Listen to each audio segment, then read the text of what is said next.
to me, audio ya Bindeeba, it's a staged audio.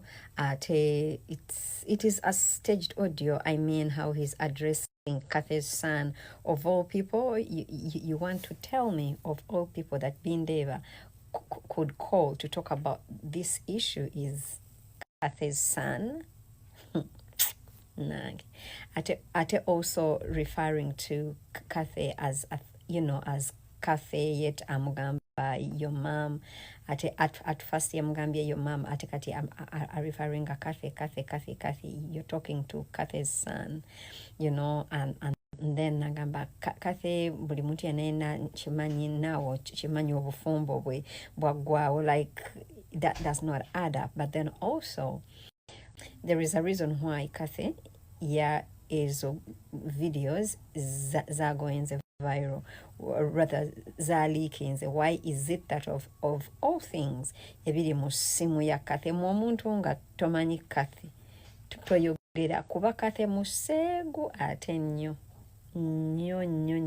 era omuntu ng'afunye chance okuyingira mu ssimu ya Kathe byasobola okujjamu ayinza n'okuzimbamu golofu mu Uganda. So video ya Precious Remy just ekola mawulire tereeta na sente, but video eyo kufuluma eri malicious okitegeera towards a specific person, and eri malicious towards Kathy, rather Remy. Now there is a reason why yafulumye kati. There is a reason why she decided to reveal this video now than before. There is a reason why she has refused to say anything about it. Like, there is a reason why. So, all said and done, the best thing to do is just like breathe in and out. If you love your husband, you forgive your husband and move on. But you trying to paint your husband innocent, like, oh, he's not cheating on me, oh, this is his past. My love, people are gonna try to prove to you that actually your husband is not a saint, because actually the truth is he is not a saint. So the more you try to kukakasa abantu mbuno bawo takwenze kwa mukwano, the more we are gonna bring stuff. Nganza ate montadde nenda kubikuleetera obirabe, not because of any reason, but it is what it is.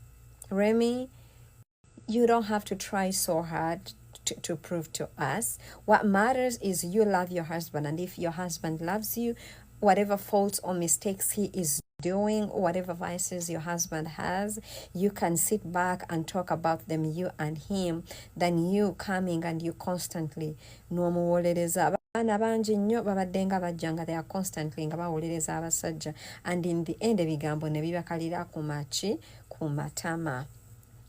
Tuyinza bakusongeramu mukwano. Njagala okujjukiza nti ne Maureen Nantwime yajjanga bamugambye wano mbuno baawe yazadde mu bakazi n'agamba munnanga abaana baana bange era abaana b'omwami wange babeera baana bange. We ntwogerera wano muganza yaddayo ewa Claire, but that's said and done.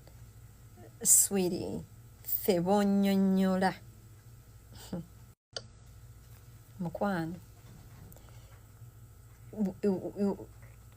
You don't owe anybody an explanation. You can love your man, but the more you come out okumuwolereza mukwano oswala nkubuulidde byange naye nze munnange, what do I know? Genda mu maaso owolereze Bindeeba.